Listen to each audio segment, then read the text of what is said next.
Assalamualaikum warahmatullahi wabarakatuh. Perkenalkan, saya Iva dari agen EOA Gold Pekalongan. Pada kesempatan hari ini, saya akan sedikit berbagi mengenai perbedaan antara emas perhiasan dan juga logam mulia. Seperti yang kita tahu bahwa emas merupakan salah satu alat investasi yang sangat disukai oleh masyarakat. Tetapi kebanyakan di antara mereka masih salah dalam memilih emas yang digunakan dalam investasi tersebut. Lantas, emas yang bagaimana yang tepat untuk digunakan investasi? Nah, berikut kita kupas.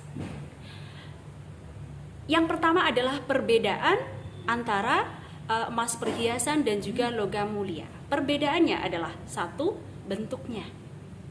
Logam mulia dan juga emas batangan ini mempunyai model yang berbeda. Ya, kalau perhiasan biasanya digunakan dalam bentuk cincin, dalam bentuk gelang, kalung, anting dan seterusnya. Sementara emas batangan ini bentuknya cenderung sederhana, misalnya kepingan, kotak, bulat dan seterusnya. Nah, jadi berdasarkan bentuk antara emas perhiasan dan juga logam mulia ini berbeda. Ya, itu. Yang kedua, perbedaannya adalah karatnya. Logam mulia sudah jelas, dia pasti 24 karat atau 999,9. Disebut dengan fine gold atau logam mulia, mempunyai 24 karat. Sementara emas perhiasan belum tentu dia mempunyai karat 24. Kenapa? Karena biasanya di dalam emas perhiasan dia hanya terdiri 18 karat atau bahkan 22 karat. Ya, itu. Sehingga tingkat kemurniannya hanya 91%. Berbeda dengan logam mulia batangan, ya. Jadi kadarnya sangat berbeda. Yang ketiga adalah biaya pembuatannya. Emas perhiasan biasanya ketika kita menjual, biaya pembuatan diserahkan kepada konsumen.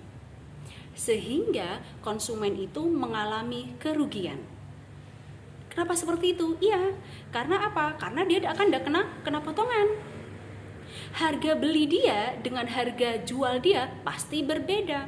Maka dari itu dia harus menyertakan kwitansi saat pembelian. Nah, di sini ruginya konsumen, ya, karena biaya pembuatan dibebankan kepada pembeli. Dan ini tidak sedikit, karena jumlahnya bisa 15, bisa 20, bahkan sampai 25%.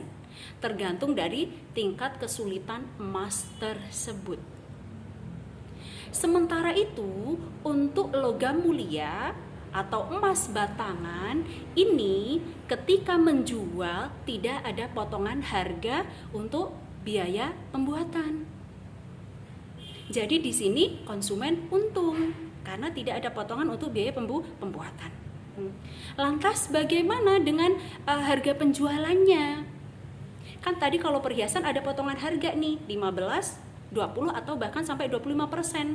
Lantas bagaimana dengan yang logam mulia? Ya, logam mulia ketika penjualan atau buyback, maka dia mengikuti harga yang berlaku saat itu.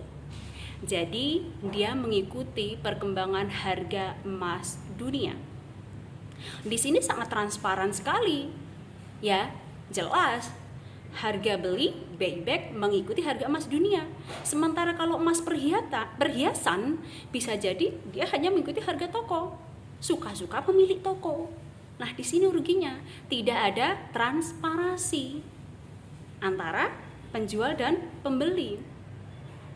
Bisa jadi harga emas dunia segini nih sekarang, tetapi di sini belinya segini. Nah, di situ akhirnya konsumen rugi karena tidak sesuai dengan harga emas dunia.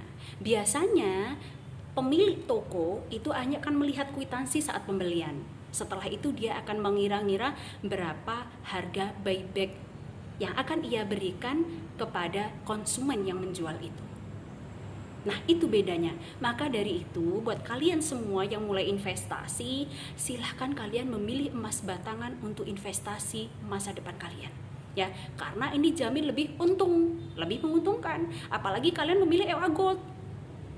Pasti untung, berbasis dunia dan akhirat karena ada nilai wakafnya.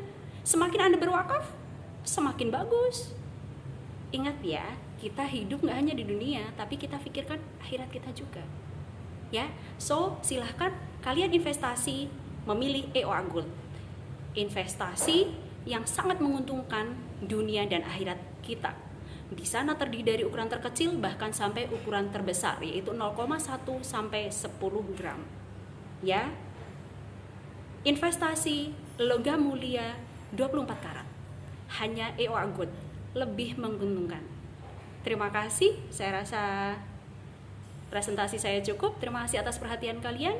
Mohon maaf apabila ada kesalahan. Assalamualaikum warahmatullahi wabarakatuh.